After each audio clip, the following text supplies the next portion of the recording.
Welcome to another episode of EV Obsession. I'm your host, Joe Borras, here as ever with my dedicated co host, CleanTechnica CEO, Zachary Shahan. And the big news today is probably going to be bad news for a lot of automakers.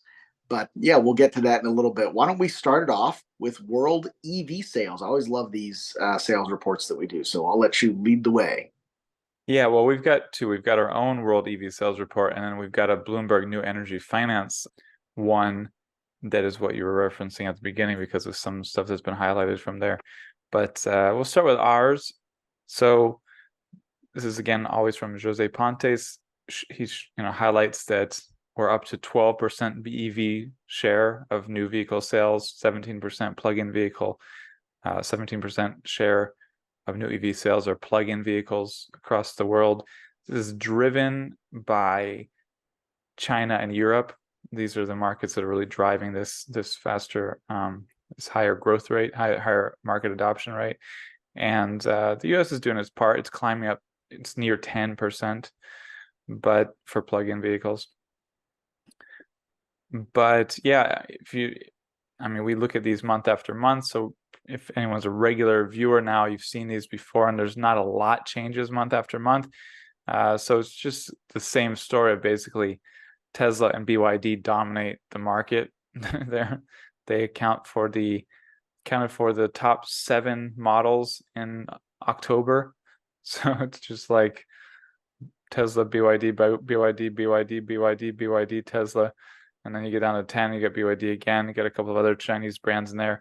The only legacy automakers from the West that are up there in October, 2 Volkswagen ID models, ID4 and ID3 and 12 and 13.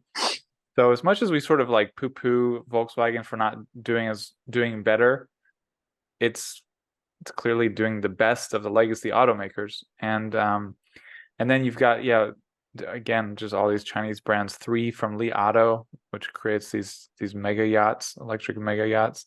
Another BYD sneaks in there at 19. So that's it. This is the year-to-date chart below it. What are your... Yeah. Well, I mean, you still see, the trend that we've seen for years has been that the Tesla Model Y is just multiples of sales higher than anything else, and then compared to the Model 3. This is a little bit different. I mean, the first pure EV that you see there is the BYD Yuan Plus. Then you have the BYD Dolphin, but it seems like they're catching up to the Model 3. Now, it's important to note that, these BYD Song and the King Plus or Chin Plus, those are plug-in hybrids, but they are vehicles with plugs. That's kind of just the way this chart is made. But it just seems like the massive lead that the Model Y has, it was like 5-1, and then it was 4-1, and now it's like 2-1. And I think we're perilously close, if we're not already there, to the BYD plug-in deliveries being higher than Model Y and Model 3 combined. And I think in the next, we talked about this a couple weeks ago. I still think by Q2 of 2024, I think BYD will be delivering more pure BEVs in China than Tesla will be. well, definitely in China, but Sure. in worldwide perhaps. But yeah, if you look at it, just to clarify the chart too, so the ones that are not bold, they're split between BEVs and plug-in hybrids, and the bars show, like, the dark green is the plug-in hybrid. Sort of seems like it should be reversed, and plug-in hybrid should be light green, but the light green is BEV and the dark green is plug-in hybrid. So you can see the split, like how many of those songs are primarily plug-in hybrid. The Chins are primarily plug-in hybrid. But yeah, if you look brand wise for plug-in vehicles, BYD is just far ahead of Tesla. Again, year to date, same deal, and Tesla's far ahead of everybody else. But if you want to get down to like only BEVs, because we have another one on Auto Group by plug-in vehicle, but a lot of people just want to see BEVs. And yeah, the BEV only group chart is the bottom one, which has Tesla ahead, but BYD Group is right on its tail, and that's the first 10 months of the year. In October, November, it's much tighter. There might be it's possible BYD sells more than Tesla in one of these months. If it doesn't, early next year, there's a very high chance that BYD will. And we talked about the BYD vessels that have been built to export more BYDs overseas. But yeah, that's our general world EV sales report, and it combines well with Bloomberg New Energy Finance's report, which is called the Zero Emissions Vehicle Fact Book for December this year. But yeah, one of the headlines here, which Colin McCarricker, head of transport automotive analysis for BNEF, tweeted, was that for now, this looks much more like a winnowing down of who is competitive in the market than a general drop off in demand. Sorry, this is the second tweet in response to him responding to claims that the EV market is down. And it says pure play EV automakers are running away with it. They now account for 7% of global vehicle sales. Yeah, this is really interesting. And I think it speaks to what we have called in the past a cynical approach from legacy automakers in the way that they've approached EVs. A lot of the EVs that you've seen so far, from whether it's Genesis or even Volvo Polestar, have been electric versions of internal combustion platforms, or electrified versions of internal combustion platforms. I think really the first legacy automakers to put out a dedicated EV platform that is competitive is, I would say the Mustang Mach-E or the ID4 Volkswagen. I don't really put the Chevy Bolt in that category. Not that it's not competitive. It's just that, and I don't mean to sound like overly simplistic here, but why would you buy a Chevy Bolt when you could buy a Tesla?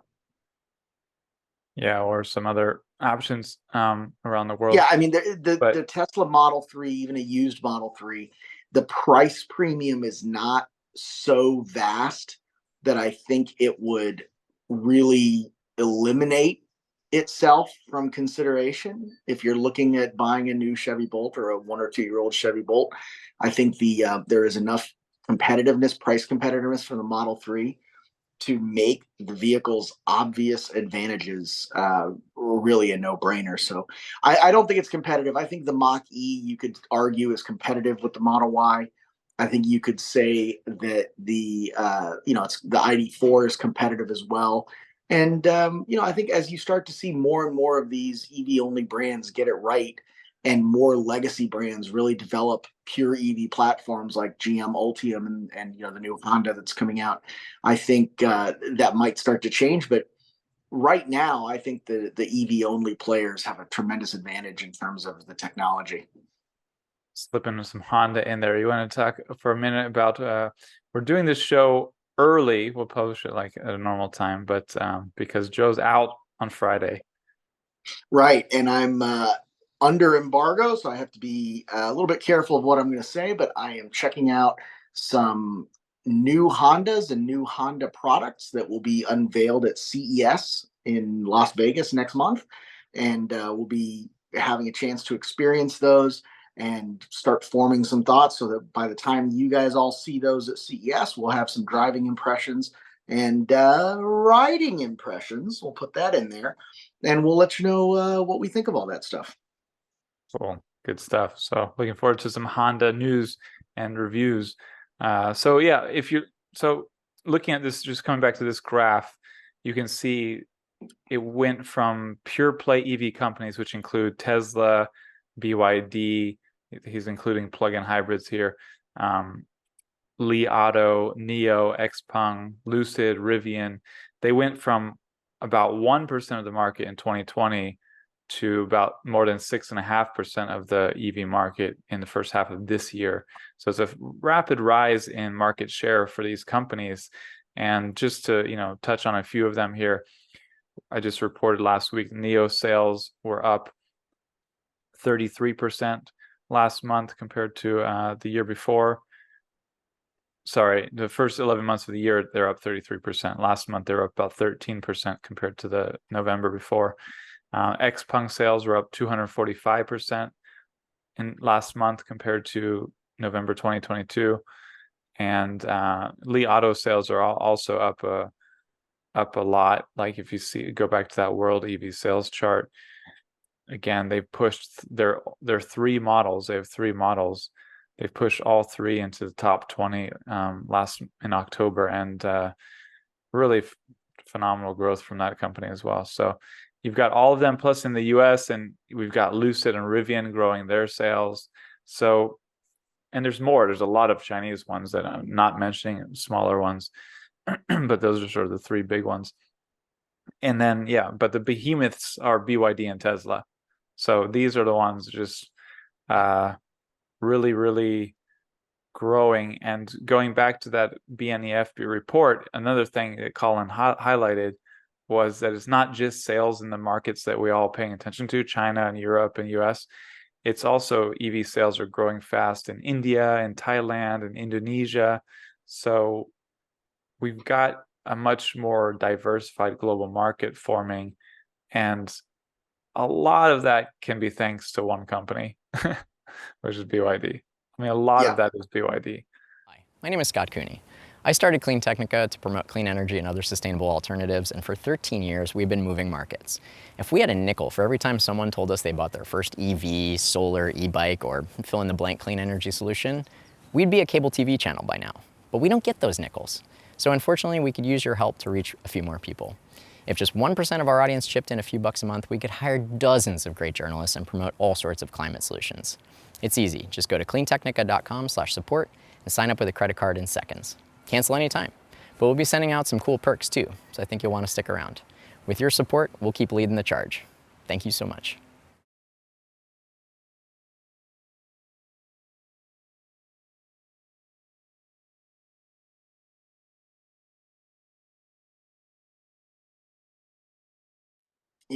This is going to be our first opportunity to see how these work in a market side by side with American brands, legacy American brands in Mexico. BYD obviously becoming a huge deal in Latin America with factories in South America, factories in Southern California, facilities in Mexico as well. And look, you can't deny that BYD has its eye on the U.S. market. You just can't. They're going to be in Mexico. Canada's next. Well, you brought slipping in. Yeah, you brought this story to the table, which is BYD. The BYD Seal is now available in North America. That is in Mexico. And that's following the BYD Dolphin being introduced there in September, which we wrote about recently. So now you've got the BYD Dolphin and the BYD Seal in Mexico. And the Dolphin's like really good, affordable EV. The Seal, though, is like, this is like Model 3 competitor. This is very sleek, very sporty, very high tech and cool. And this is an interesting introduction. Yeah, it'll be really interesting to see how this plays out. And like I said, I think that there's some price conversation there that you can see where they do some price comparison. It's going to be right in the meat of the EV market. It's approximately 39,000 equivalent. I mean, it's going to be really impressive. It's going to come in under the Tesla. They're mixing a few currencies here, which is confusing. Right? I mean, they're listing the Seal's prices in yuan and USD, but then the Model 3 in pesos. but we're all doing our best. Yeah. Oh, there's also pesos there. Sorry, there are pesos there as well. So it's right below the Model 3 in price in Mexico. Yeah, it's we just have to see how it's going to end up looking on the road, because I think you're going to see some of these. They're going to make it to the US. People are going to drive them up here on vacation and things like that. It's coming. It's here. Like they're not going to stay in Mexico. They're not going to stay in Norway. They're not going to stay in China. They are coming. There's an interesting note at the bottom here from the editor too, because they said that BYD has a 3 million vehicle sales target for 2023, and this is a minimum. That the company has said it's an absolute must, and the optimistic forecast is 3.6 million. But through the first 11 months, it sold 2.7, just under 2.7 million, which means it needs to hit like 320,000 sales in December to hit its minimum goal. Deliveries, not sales. Yeah, sorry, I mean, I always use those interchangeably because how we write about it, but yeah, that means deliveries. So that's going to be a humongous month for BYD this month. Yeah, I haven't read or seen anything that has led me to believe that they're going to miss that goal. I mean, the way he's wording it here is the company said it's an absolute must, which is like, okay, well, I assume that means they're going to make it. I mean, we also see with Tesla that they have a lot more deliveries in the third month of a quarter. So they will, December is a huge month for them as well. So both these companies are going to have huge year-end sales, probably neck and neck for a BEV title, and that it's going to boost what the global share that we were just talking about, plug-in vehicle share, BEV share, and going back to this graph, I mean, they're gonna go above 7% share of the EV market, I believe. Oh,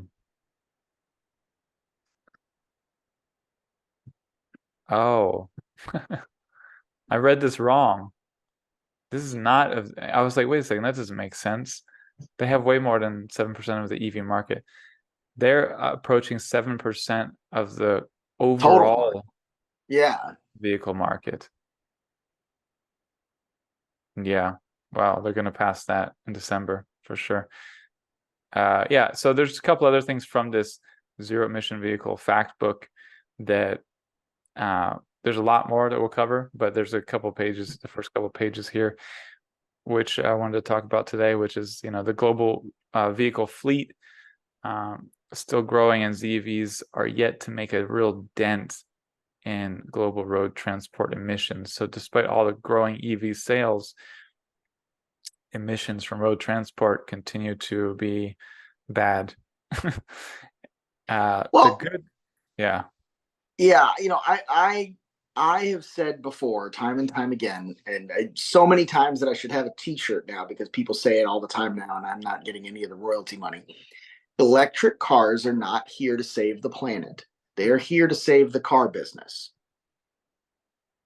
I mean, there's also a recent report, big global report, which is saying that EVs are the only clean tech on track, or the only climate solution on track for keeping emissions down to the global target, and like everything else is behind schedule, whether it's solar or wind, everything. So BEVs are on track to do what they have to do, but that's the only optimistic note.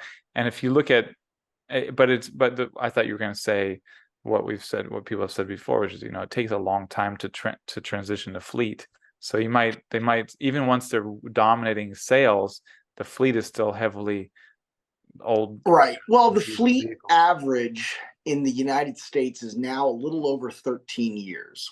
So that means the average vehicle driving around is like a 2010, and that sounds crazy, but I do see enough early aughts Hondas and Toyotas and things like that driving around that it seems possible, right? So that's definitely a huge part of it. But even as EVs begin to take over and we begin to lose tailpipe emissions, we're still building more roads. We're still building more parking lots. We're still building infrastructure that is not the most sustainable, cleanest way to get around. And this is where I'm always kind of surprised, because this is your background. This is where you have converted me in many ways to say that, what we need in cities is denser population centers. We need more walkable cities. We need more walkable architecture, bike lanes, protected, bike lanes. We need better and improved mass transit and rapid transit and things like that. And as much as this is a show about EVs, and I love EVs for all the reasons that I do, for the performance, for the smoothness, for the technology, this is not the best use of minerals and materials. A 125 kilowatt hour battery pack that has 250 miles of range put into a vehicle that drives 30 miles a day is not the best way forward. That said, it is better. We need to celebrate every positive change. It's better than having those same miles driven by gasoline or by diesel. So we're moving in the right direction, absolutely. But I still think the more people we get on two wheels, the better. The more people we get on trains, the better. I'm not surprised, I guess is what I'm saying. I'm not surprised that we have not seen a significant reduction or a more significant reduction in overall fleet emissions. Yeah, any of these solutions, they take a long time. As you were referencing, my master's degree was city and regional planning, and I worked in the field as a director of a nonprofit for 1 year that was focused on getting people into biking, transit, encouraging sustainable development in the region I was in. And the thing is, as much as that is absolutely important and we need people working that every day, it takes a long time to change cities, and it's impossible in some cases to change in a lot of cases to change behaviors. Like, people just won't change how they get around. That's right. So I mean, I've worked on that in many ways, and that was one of the big takeaways that was depressingly obvious. And so we need to transition the cars, while we also work. I mean, there's definitely cases of cities where a lot more people are stimulated to bike and use transit or whatever because of changes in the cities. That just takes a long time.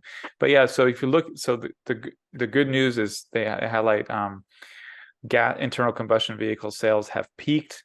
We wrote about, Max Holland wrote about this years ago when it seemed like it was peaking. I guess that was it was basically, it might have been.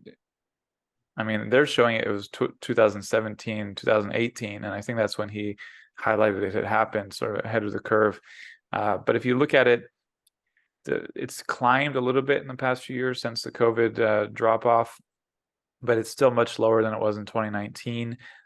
But still, almost 60 million vehicles last year sold were internal combustion engine vehicles. If you add conventional hybrids, you're up to almost 65 million. So It just shows there's a long way to go. And then we'll end with this, which I think is sort of the funniest. Most zero emission vehicles are full battery electric vehicles, not fuel cell vehicles. So Bloomberg has highlighted this year after year. Like, it's compared them year after year since there was like a lot more debate about this. Like in 2015, you can say, we're at the beginning of this chart. You can see that they're all small, and there were people much more adamant that fuel cell vehicles were the future. I love, and I think it's hilarious that they continue to include this, and they're like, yeah, can you see that tiny purple blip?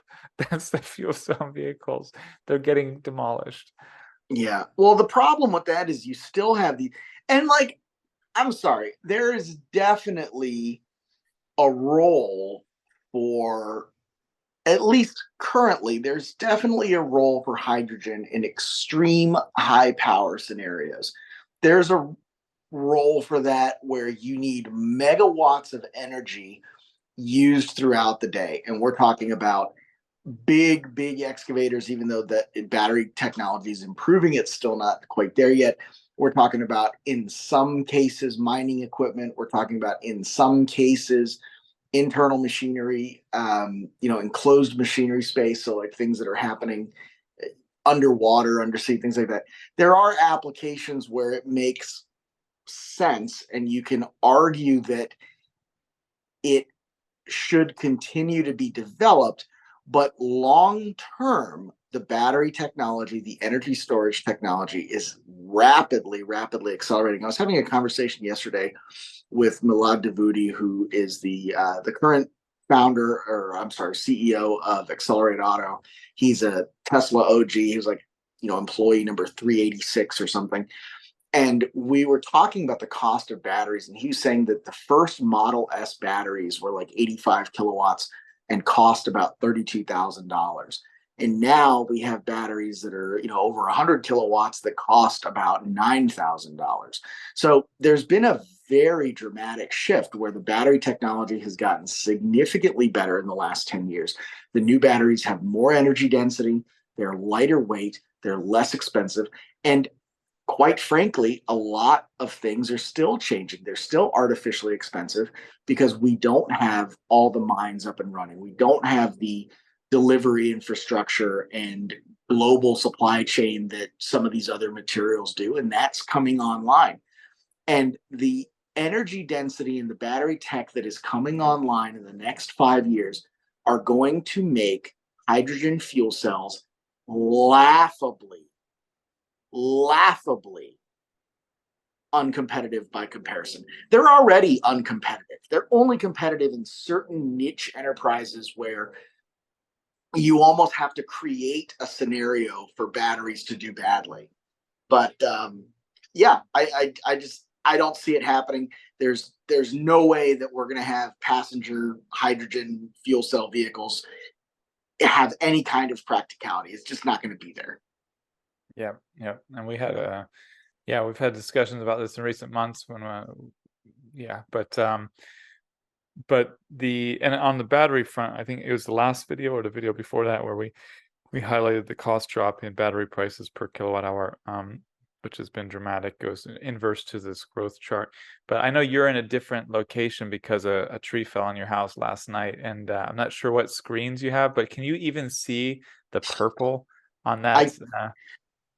I can't see it on the top part, but on the bottom one, I can see the purple. Yeah, but on those two charts at the top, there's a little slip of purple on the top of each of all of those. But it's just it's hilarious. I love that they did this and that they made these charts. But like when you look at those passenger FCV sales, and it says 1,000 vehicles, that doesn't seem right. There's no way we sold 6,000 fuel cell vehicles last year. That was basically when I looked at that chart, I was like, what? I was like, they sold this many fuel cell passenger vehicles? Like, did they sell 6? I could believe 6. I don't know if I could believe 6,000. Yeah, exactly. I don't know. I guess they did in certain markets. So it looks like Japan and Korea is where California a bit. I knew California had a bit of sales, but yeah, it looks like, South Korea represented 67% of the market last year. So that makes sense. Yeah, they're doing something to stimulate sales in certain ways down there in South Korea. But yeah, that's the story for today. Anything to add? That's it. I look forward to being able to share all the secret squirrel stuff I'm going to be doing tomorrow. All right, cool. Have fun. Peace. Good luck with your tree. Yeah, right. Later. Peace.